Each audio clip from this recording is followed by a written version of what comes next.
Teacher. I am going to teach you maths of class 10. Here first chapter is real numbers. Real numbers पहला chapter है। ऐसे 9th class का भी first chapter आपका real numbers ही है, और वहाँ पे 9th क्लास के जो स्टार्टिंग दो वीडियोज मैंने भेजा है उस पर रियल नंबर्स का काफ़ी अच्छा से एक्सप्लेनेशन किया हुआ है। आप लोग प्लीज़ उसको देख लें और वहाँ से इस चीज़ को कर लें। फिलहाल मैं शॉर्टकट में इस चीज़ को समझा देता हूँ कि रियल नंबर्स होता क्या है। तो collection of all integers, rational numbers plus irrational numbers, यानी आप समझ गए इंटीजर्स, जितने भी इंटीजर्स होते हैं। जैसे इंटीजर का उसमें 3 टाइप से किया गया है। एक जीरो इंटीजर हो गया, पॉजिटिव इंटीजर्स और नेगेटिव इंटीजर्स। उसके बाद रेशनल नंबर्स में मैंने काफ़ी उसमें इसका डेसिमल एक्सपेंशन क्या क्या हो सकता है, इरेशनल का डेसिमल एक्सपेंशन क्या हो सकता है, वहाँ पे डिटेल में इस चीज़ को बताया गया है। फिलहाल आप यहाँ से याद रख सकते हैं the collection of all integers, rational numbers और and irrational numbers are called real numbers. जैसे इसकी एग्जांपल्स भी हम कुछ दे चुके हैं, जैसे जीरो आपका पॉजिटिव इंटीजर्स, नेगेटिव इंटीजर्स, ये यहाँ पे रेशनल नंबर्स, फिर ये आपका इरेशनल हो जाएगा, पाई भी इरेशनल हो जाएगा। ये decimal expansion of rational number, ये हो जाएगा decimal expansion of rational number, because this is non terminating repeating decimal हो जाएगा, जो कि आपका रेशनल होता है। ये डेसिमल जो है नॉन टर्मिनेटिंग नॉन रिपीटिंग है, यानी ये आपका इरेशनल हो जाएगा। अगला हमें पढ़ना है इक्विलिट्स डिवीजन एल्गोरिथम या इक्विलिट्स डिवीजन लेमा। ये दोनों चीज पढ़ना है, क्योंकि इक्विलिट्स जो बताए हुए थे ये दोनों चीज आ जाएगा। लेमा क्या होता है पहले समझ लेते हैं। तो lemma is a proven statement used to prove another statement. इसमें इक्विलिट्स ने बताया था कि कैसे एक स्टेटमेंट दिया था, जिस स्टेटमेंट का यूज करके हम बहुत सारे प्रॉब्लम्स को प्रूफ करेंगे, बहुत सारे स्टेटमेंट्स को प्रूफ करेंगे। दूसरा है एल्गोरिथम। एल्गोरिथम क्या होता है? तो series of steps to solve a particular problem, यानी किसी पर्टिकुलर प्रॉब्लम को सॉल्व करने के लिए एक स्टेप्स का सीरीज होता है, उसी को एल्गोरिथम कहा जाता है। और यहाँ पे इक्विलिट्स ने ये एल्गोरिथम के फॉर्म में भी बताया है और लेमा भी बताया है, बिकॉज उसके इक्विलिट्स डिवीजन या तो एल्गोरिथम का भी यूज हमें पढ़ना है और लेमा का भी यूज पढ़ना है, जिसको हम आपके हैं इक्विलिट्स डिवीजन लेमा क्या है। तो यहाँ सबसे पहले इक्विलिट के बारे में थोड़ा हम जानते हैं। इक्विलिट एक ग्रीक मैथमेटिशियन थे, ग्रीक से थे, और इन्होंने क्या किया था, यहाँ डिवीजन एल्गोरिथम को लिया था। डिवीजन एल्गोरिथम क्या होता है ये पहले क्लासेस में बच्चों को बताया जाता है। जैसे डिवीजन एल्गोरिथम क्या होगा, डिवीजन का मतलब आप जानते हैं डिवाइड करना। जैसे मान लीजिए कि यहाँ कोई पॉजिटिव नंबर है, कोई पॉजिटिव इंटीजर है, इसमें हम लोग डिवाइड कर रहे हैं b से। तो आप जानते हैं कि जिसमें डिवाइड किया जाता है ये डिविडेंड हो जाएगा, ये डिवाइजर हो जाएगा। यहाँ जो आएगा आपका कोसेंट, इसको हम q मान लेते हैं, और जो रिमाइंडर है वो r हो जाता है। और यहाँ से क्या होता है division algorithm, dividend equal to divisor into quotient plus remainder. और इसी चीज का यूज इक्विलिट्स ने किया था। और ये इक्विलिट्स डिवीजन लेमा में क्या बताए थे, if a and b b any two positive integer, ध्यान दीजिएगा इस चीज पे कि ये a और b दोनों क्या है, दोनों आपका पॉजिटिव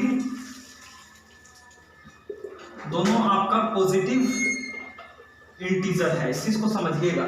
यहाँ a and b b any two positive integer, then there exist two whole numbers, और ये q और r ये दोनों क्या हो जाएगा, होल नंबर्स हो जाएगा, such that a equal to b q plus r, यानी dividend equal to divisor into quotient plus reminder.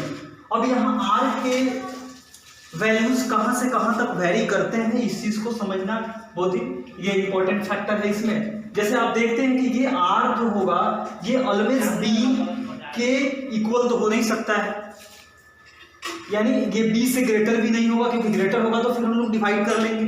यानी r is always less than b, यानी डिवाइजर से r जो होगा ऑलवेज क्या होगा, डिवाइजर से लेस होगा।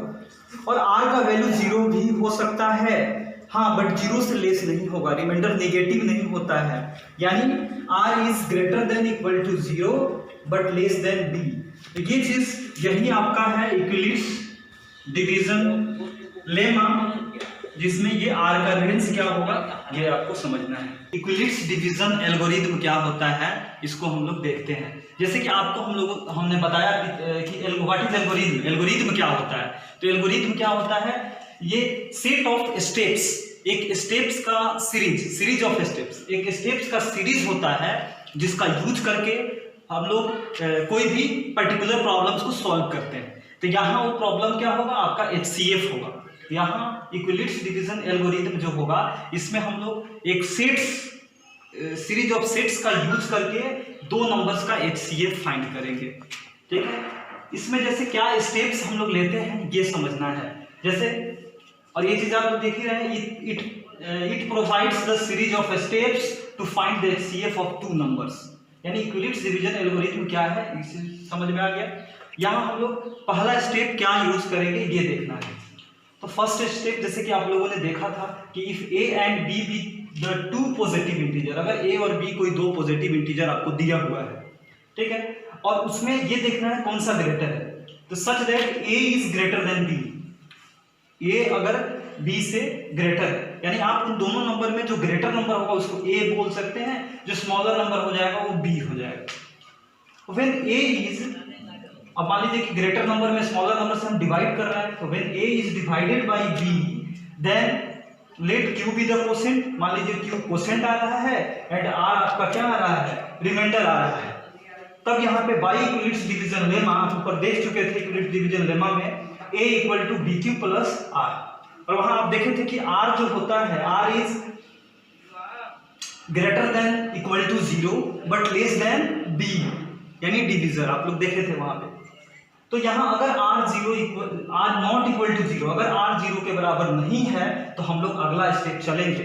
अगर R आपका 0 के इक्वल हो जा रहा है, ये R अगर 0 के इक्वल हो जा रहा है, तो जो आपका ये डिवीजन है ना, यही आपका क्या हो जाएगा, यही आपका HCF हो जाएगा of both numbers A and B। अगर ये दोनों नंबर पे हम लोग अप्लाई किए इक्विलिप्स डिवीजन लेमा, अगर A equal to BQ plus R है, R का वैल्यू अगर 0 के इक्वल आ रहा है, तो ये जो B होगा वही HCF हो जाएगा। अगर R 0 के इक्वल नहीं है तो हम नेक्स्ट स्टेप में चलेंगे और फिर apply the given lemma on B and R, और अब फिर लेमा को इस पे और इस पे अप्लाई करेंगे। और इसमें आप देख लेते हैं निश्चित रूप से ये B ग्रेटर होगा R से, और फिर इन दोनों पे हम लोग अप्लाई करेंगे। चलिए स्टेप सेकंड क्या है, जैसे R अगर 0 के इक्वल नहीं है तब हम लोग apply the given lemma on B and R, B और R पे हम लोग इस लेमा को अप्लाई करेंगे अगर R 0 के बराबर नहीं हो रहा है। ठीक है, और continue the process till the remainder is 0, और ये प्रोसेस लगातार चलता जाएगा जब तक कि R 0 के बराबर ना हो, और R जहां 0 के इक्वल हो जाएगा, यानी then the last divisor, R जहां 0 के बराबर होगा वहां पे जो डिवाइजर होगा वही will be the required HCF, वही HCF हो जाएगा। और एक क्वेश्चन के माध्यम से हम लोग इस चीज को देखेंगे। चलिए अगला क्वेश्चन के माध्यम से हम देखते हैं, use Euclid's algorithm to find HCF of 1651 and 2032। इन दोनों का HCF फाइंड करना है इक्विलिप्स एल्गोरिथम का यूज करके। तो फर्स्ट ऑफ ऑल आप लोग एक बार ये डिवीजन मेथड से इसका HCF साइड में फाइंड कर लीजिएगा, क्योंकि यहां से बार बार डिवाइड करने से हम लोग बच जाएंगे। चलिए हम लोग स्टार्ट करते हैं। सबसे पहला काम आपको बताया गया था कि दोनों इंटीजर्स में देखना है कौन सा ग्रेटर है कौन सा स्मॉलर है। तो हम लोग स्टार्ट करते हैं, सिंस 2032 इज ग्रेटर देन 1651। अब आप देखे थे कि जैसे जो ग्रेटर होगा उसको स्मॉलर से भाग करना है, कोसेंट पता करना है, रिमाइंडर पता करना है, और यहाँ ऑलरेडी यहाँ से हम ले सकते हैं, यहाँ डिवाइड किया हुआ है, आपका कोसेंट 1 है और रिमाइंडर कितना है 381 है। तो यहाँ से हम लोग स्टेप का यूज करते हैं। Step first, applying Euclid's algorithm on 2032 and 1651, इस पे हम लोग इक्विलिप्स एल्गोरिथम को अप्लाई करते हैं। तो यहाँ पे ये ऑलरेडी आप देख रहे हैं कि ये ग्रेटर है, यानी ये A हो जाएगा। आप पढ़े थे A equal to BQ plus R, तो यहाँ हो जाएगा 2032 इक्वल टू बी आपका ये हो जाएगा, और क्यू देखिए इससे डिवाइड करने पे आपका क्वोशिएंट आया था 1, तो यहाँ पे बी इंटू क्यू होता था, देखिए बी क्यू, और प्लस आर कितना है 381 है। और आपको हम बताए थे कि अगर आर 0 के इक्वल हो जाता, ये आर 0 होता तो ये 6051 ही आपका HCF हो जाता, बट आर 0 के इक्वल नहीं है, लिखेंगे since R not equal to 0, और फिर यहाँ पे हम लोग स्टेप सेकेंड पे चलेंगे। और फिर आपको बताया गया था कि अब बी और आर पे अप्लाई किया जाएगा यूक्लिड्स एल्गोरिथम, क्योंकि आर 0 के इक्वल नहीं है, और ये प्रोसेस हमको जाना है तब जब तक कि आर 0 के बराबर ना हो जाए। चलिए स्टेप सेकेंड, स्टेप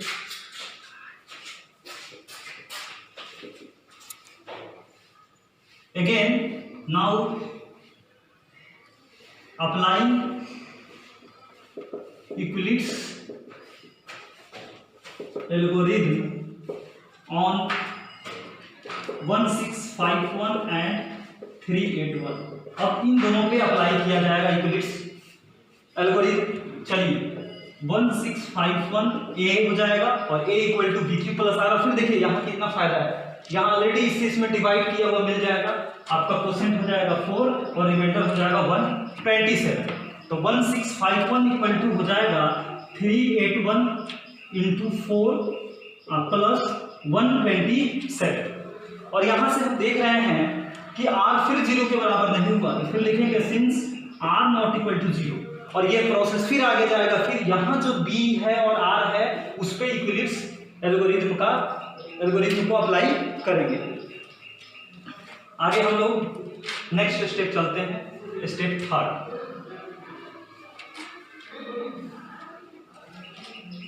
चलिए अगला स्टेप है स्टेप थर्ड, और फिर अप्लाई किया जाएगा इस पे और इस पे, यानी अप्लाई